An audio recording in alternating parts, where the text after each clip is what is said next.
All right, we got a topic this month that it's just flat out cool.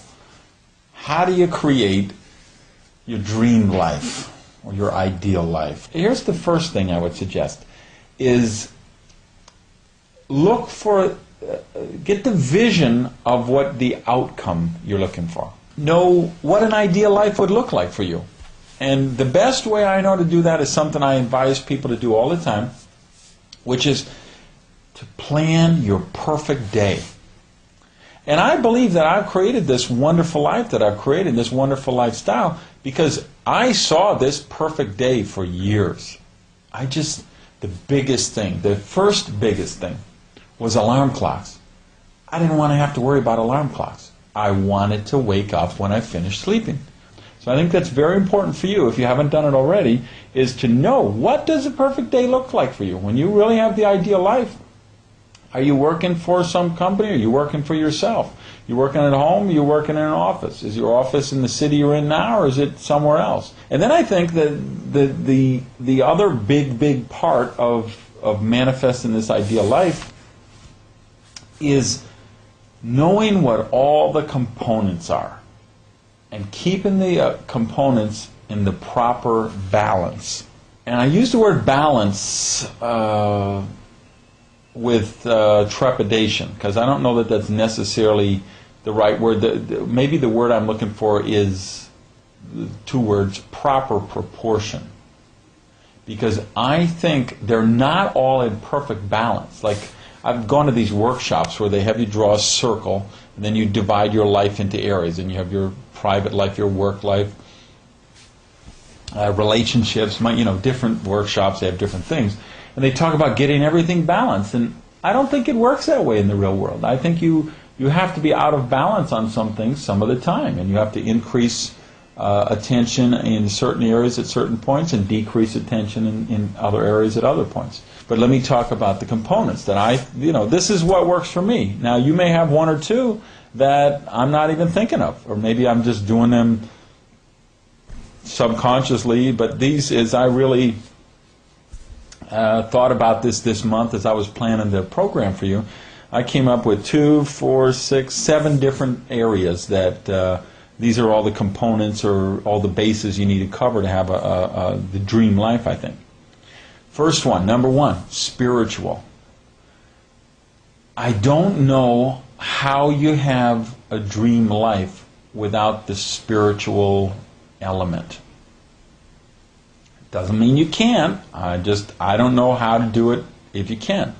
Now, we can use different labels for that, and I'm not about labels. So if you tell me I don't believe in God, well, it's not my job to convince you or change you or challenge you. I just want to get you to think. In everything we do, that's really my role, just get you to think. But maybe you don't call it God. Maybe you call it universe. Maybe you call it universal order, divine order, the energy of life, the force. Luke used the force, whatever it may be. But whatever it is, I think you have to have that element in your life. So even again, I'm not really concerned about the God label or the universe label or whatever, but I think you have to see that you're part of something much bigger than yourself. And there is that environment around you, created by God or created by the universe, that there's this universal energy that you have to be in alignment with to really be living your ideal life. Second area comes up to me would be family. And maybe let's expand that and just say people, but family and close friends, close acquaintances. I think we all feel very invincible when we're young. We also think everyone else is invincible. But the fact is, when you're in 40s, you start to have people die that usually you don't see so much when you're in your 20s. When you're 50s, there's more. When you're in your 60s, there's more.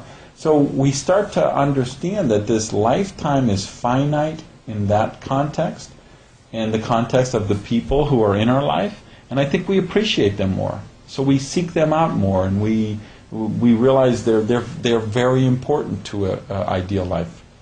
I've got enough money, I could fly anywhere, I can go on vacation anywhere, I could take time off and do anything. But you know what? It wouldn't be fun if I just did all that by myself. So people are a real important part of the equation. A third thing comes to mind for me would be work with meaning. If you spend your whole life just putting in time on the clock so you can punch out and then go do the stuff you love, I don't think it's the ideal life. I think it can approach the ideal life. I think you can do some work that gives you money to do the things that, so you want to be a mountain climber, or you want to be a parachutist, and you want to have this hobby or avocation that takes a lot of money, and so you go and work a certain number of hours a week to get the money that gives you the freedom to do the stuff you want. Okay, I think you approach the perfect life, but I don't think you're really there with the ideal life unless the work has meaning to you. So, fourth area I would talk about, let's call it contribution. Meaning, I do believe in service to others, which may shock some of you or may surprise some of you, because you say, well, God, that Gage guy, he's always talking about the virtue of selfishness and how his own happiness is his highest moral purpose, and I don't think he ever gives anybody or helps anyone. Actually, quite the opposite. I do a lot of work to serve others, to serve other organizations and causes. I do believe that contribution to others brings real value to me and real value to the world. And if the world brings value to the world, it brings value to all of us. So you see the real high-level achievers, they find ways to give back. And they do that out of self-sustenance. They do that out of a way because that brings real value to their life and contributes to having that ideal life. Next area would be physical health. Talk to anybody who's lost their health and they'll tell you it's very hard to have an ideal life without it.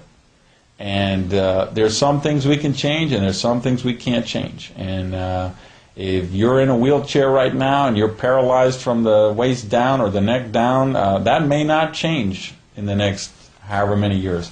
You could have a real debilitating disease, and that might change, that might not change.